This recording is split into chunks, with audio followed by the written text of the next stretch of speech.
in a day, I am just feeling so amazed after being surrounded by this community that is coming every month, and trying to share what I've learned in my short time in the industry and as a female in tech. And it's been really, really wonderful. Yeah. Do you have a website, or how do you organize your meetups? So our website is womenlevelup.com. Okay. And we have a call for proposals there. So if anybody listening to this wants to speak, please apply. And you can also just find us on Meetup by searching Women Level Up. Okay, great. And then now you also co-host a podcast. What made you want to get into podcasting? 'Cause it scared me. I have a tendency of, if something scares me, that means I should do it.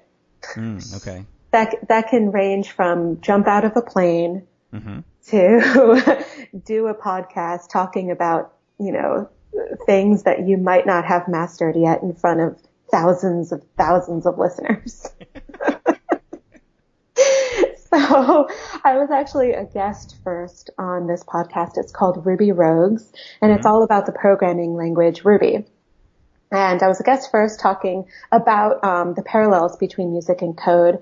And then they emailed me saying, we love talking to you. Would you think about joining the panel? And it's an all-male panel, and they all have been doing this for decades. Sure. And so I was super intimidated, and I was like, I've only been coding for 4 years. I'm going to sound like a complete idiot. But then I was like, you're going to learn a heck of a lot. You're going to learn so much doing this, so you're going to do it. Yeah. And so far, I haven't embarrassed myself, so that's good. And I'm learning so much. Every week, it's a new topic about, Ruby, and I'm learning so much. I'm really glad that I've done that. Oh, good. So if you like Ruby, check out Ruby Rogues. Yeah, I'll definitely put a link in the show notes to that one. Thanks. So you made an interesting comment about how your topic was about the connection between music and coding. Do you ever regret going to school for voice? And if not, how has your training in music helped with what you're doing right now? I never regret either going to school or becoming a professional musician. I am so happy I had that in my life. Not only because I was living my dream. I was being able to create music with incredibly talented people and get so much joy from that. But also because I found that it was preparing me in many ways for my second career, which I never thought that was going to be the case. When I decided to switch careers and go into coding, I thought that if I was going to have any success as an engineer, it was going to be in spite of my background. I thought I was going to have to just double down and work twice as hard as everyone else to catch up. Because I didn't look like the rest of the engineers I was seeing, and I didn't have the same background. A lot of the engineers I've talked to have been doing this for decades, and when they were 12, they were, taking apart computers and putting them back together.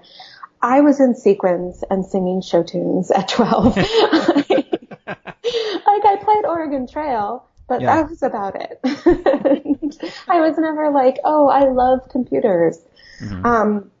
So I thought that I was really going to be an underdog, and I was going to have to, work twice as much. And, and in certain aspects, that's true. I'm definitely fighting some misconceptions coming in as an opera singer. But, sure.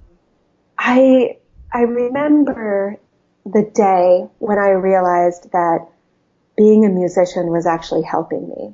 I was sitting in class at Flatiron School, and I was kicking ass at class. I was answering all the questions. they're asking, okay, how do we build this model? And I was like, you do this. And then they're like, okay, now you do. And I was like, you open up that file and you write this and this and that. And then you open up that file.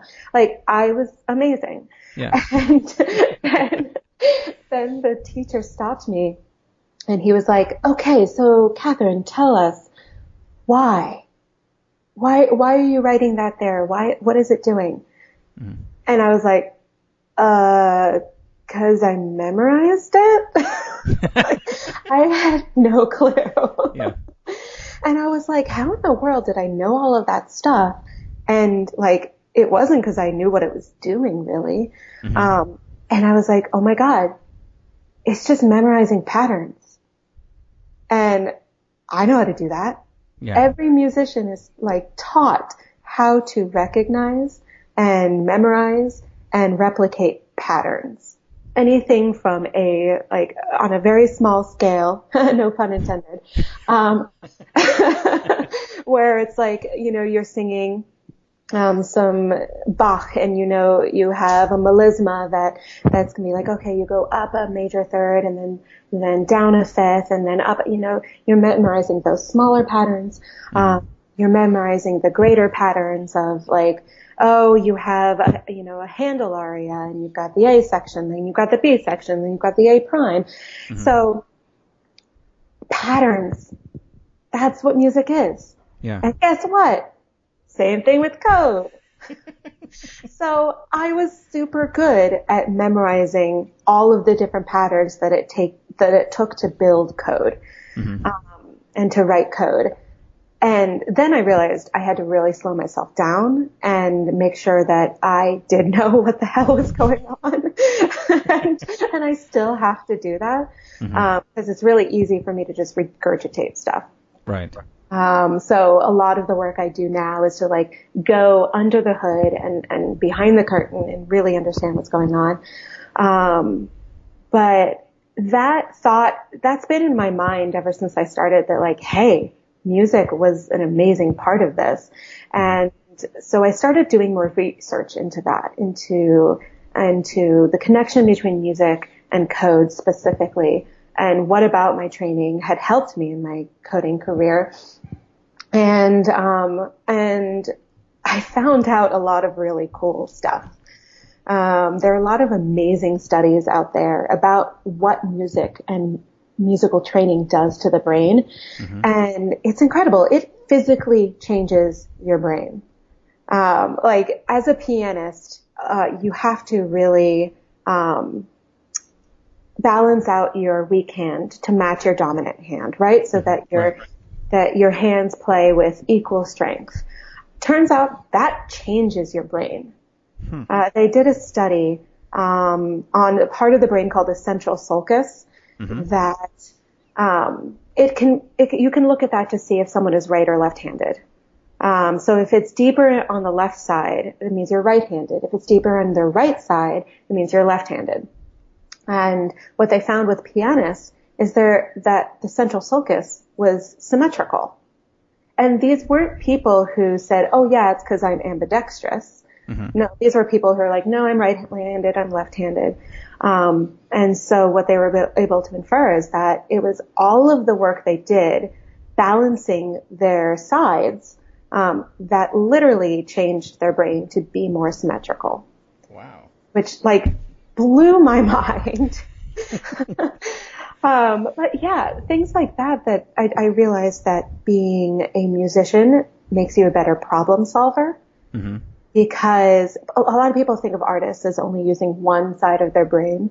But as a musician, you are constantly using almost every part of your brain at the same time, because you're dealing with both physical things, with the motor cortices, and as well as the more creative side. And so you're sending messages back and forth between the right and left hemisphere, mm-hmm. constantly. And that lends itself to then problem solving is that, so that actually has to do with the part of the brain called the corpus callosum. And that is the part of the brain that actually connects the right and left hemisphere. Mm-hmm. And that's what helps get the messages back and forth across. And with musicians, the scientists have found larger corpus callosum. Physically larger. And what that means in real life is that in problem solving, when you do need to go back and forth between the hemispheres, musicians can problem solve in faster and more diverse ways. Okay. So that kind of helps being a developer when every single day is problem solving. Yeah, definitely. Well, great. You also mentioned briefly about how you run toward things that you are afraid of.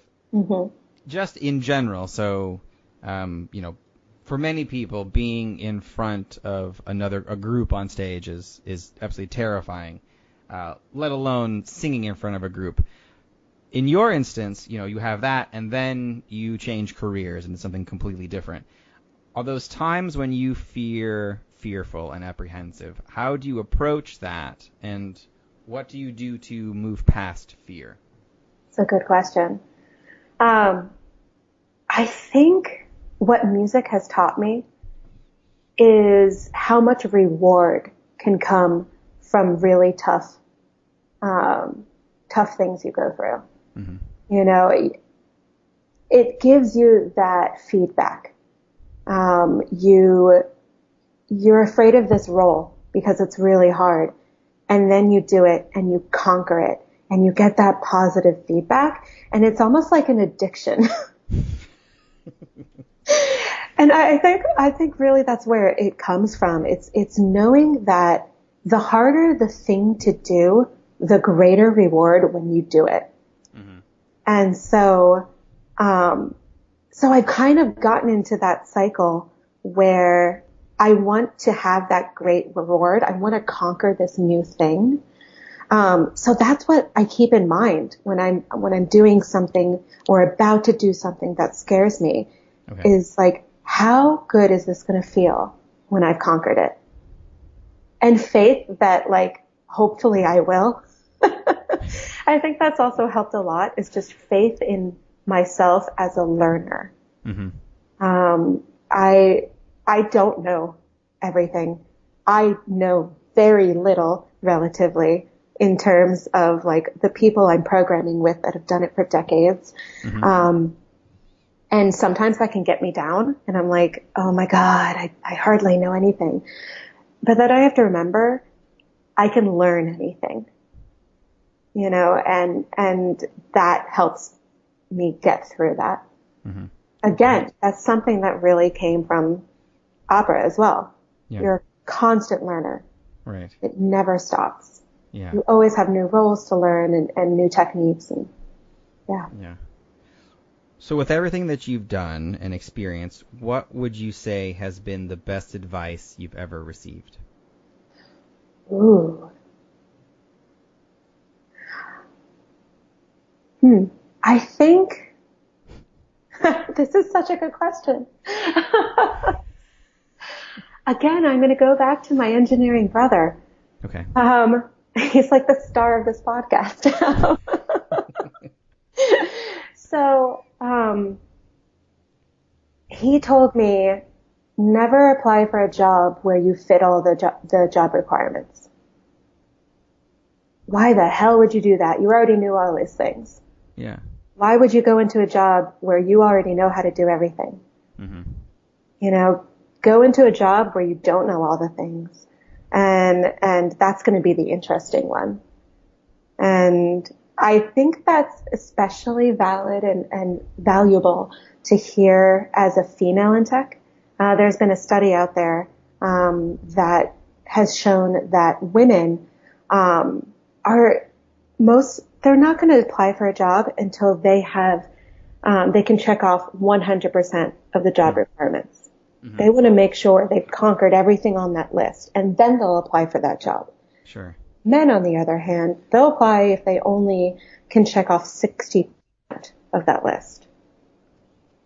So that kind of just fed into my always learn, always grow, and have faith that you can do those things mentality. Yeah. Wow, that's interesting. I the job I have now, I actually applied for a job that I was not even remotely qualified for, and they liked my resume so much they created my current position for me. Yes, I love that. Yeah,